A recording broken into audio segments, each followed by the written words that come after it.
Bienvenue sur cette chaîne où nous cheminons ensemble sur les sentiers de Dieu pour un temps de ressourcement avec notre Seigneur. Après une courte prière, installée au calme, laissez-vous guider par l'écoute de la lecture du jour, puis par un partage méditatif qui vous rapprochera toujours plus de notre Seigneur.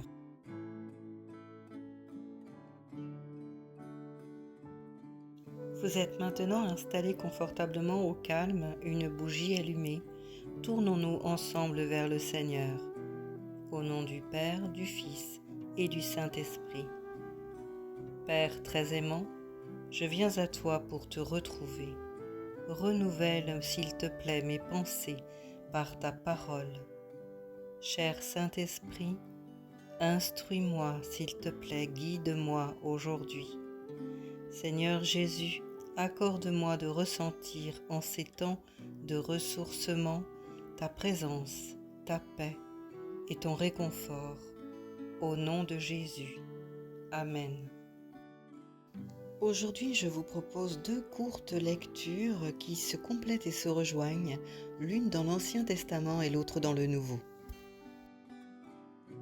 Lecture du premier livre des Rois. Le Seigneur adressa la parole à Élie.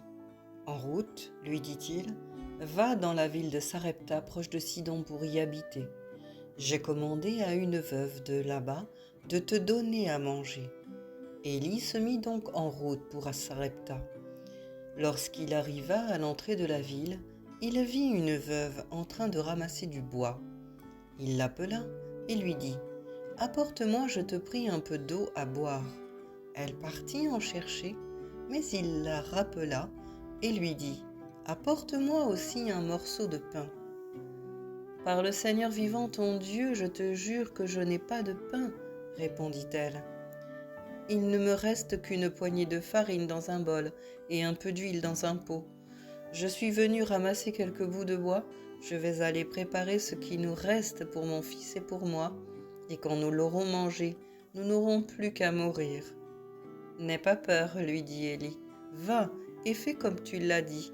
Seulement, tu me prépareras d'abord une petite galette de pain que tu m'apporteras, ensuite tu en feras une pour toi et pour ton fils. En effet, voici ce que déclare le Seigneur, le Dieu d'Israël. La farine ne manquera pas dans le bol, l'huile ne manquera pas dans le pot, jusqu'à ce que le Seigneur fasse tomber la pluie sur la terre.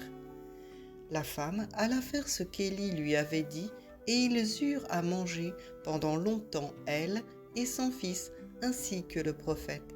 La farine ne manqua pas dans le bol, ni l'huile dans le pot, conformément à ce qu'Élie avait annoncé de la part du Seigneur. Lecture de l'Évangile selon saint Marc, chapitre 12. Jésus est assis dans le temple, en face de la salle du trésor. Il observe la foule qui dépose de l'argent en offrande. Beaucoup de riches donnent de grosses sommes. Une pauvre veuve s'avance et dépose 2 petites pièces de monnaie.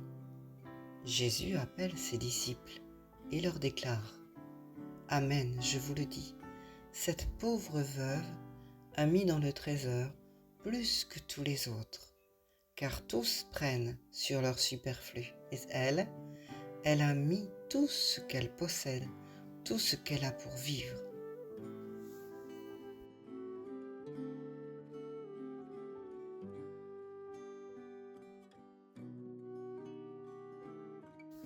La première histoire nous parle d'Élie, grand serviteur de l'Éternel.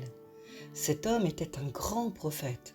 Dieu permettait qu'à travers lui, de grands miracles s'accomplissent et la gloire de Dieu dans toute sa splendeur confondait les plus réfractaires, les plus hésitants à croire. Pourtant, bien que grand aux yeux des hommes, Dieu place Élie dans une situation de dépendance. Il veut lui donner une leçon d'humilité.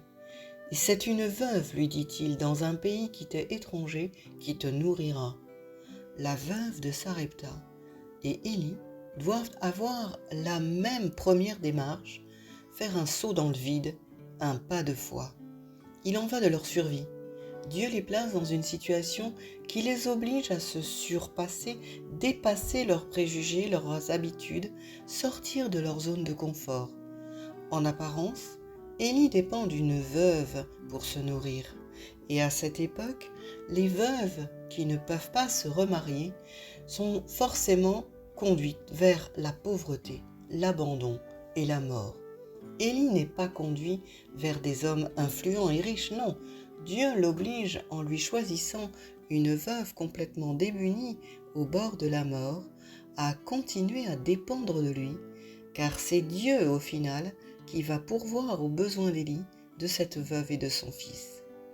La veuve de Sarepta, de son côté, doit accepter de donner de son nécessaire à Élie, quitte à mourir de faim, elle et son fils.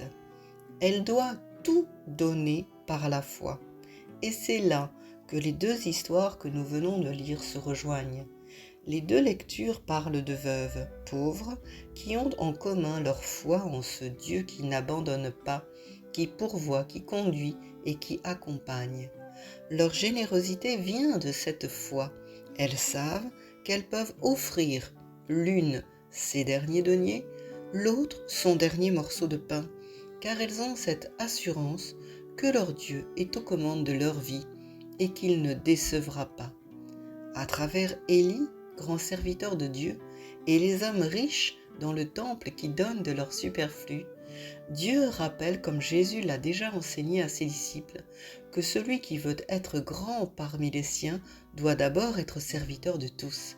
Dieu n'est pas impressionné par les dons, ni les grandes offrandes qu'on peut lui faire dans la salle de trésors, au temple, car tout vient de lui.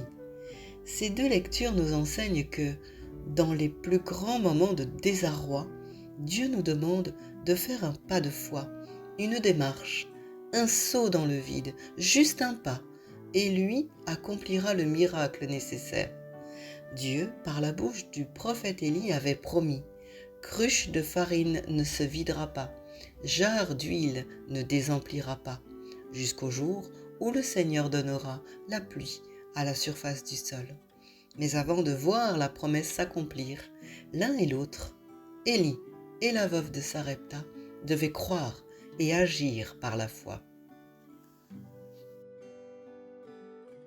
Après une courte prière, nous réciterons le Notre Père, mais d'abord, je te laisse un instant en tête-à-tête avec Jésus pour lui parler de ce que ces lectures et cette méditation t'inspirent.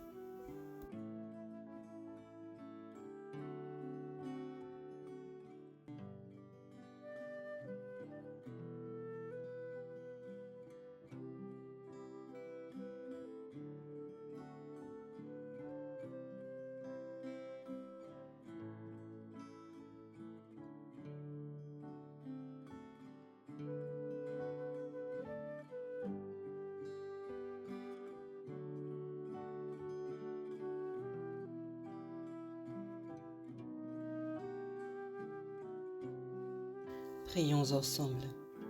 Au nom du Père, du Fils et du Saint-Esprit. Seigneur, pardon pour toutes les fois où je ne suis pas allé jusqu'à ce pas de foi que tu me demandes pour te laisser faire un miracle dans ma vie. Viens, s'il te plaît, au secours de ma foi, afin que j'ose faire ce pas, ce saut dans tes bras. Manifeste-toi, Seigneur, pour que cette épreuve me rapproche encore de toi, car je t'aime de tout mon cœur.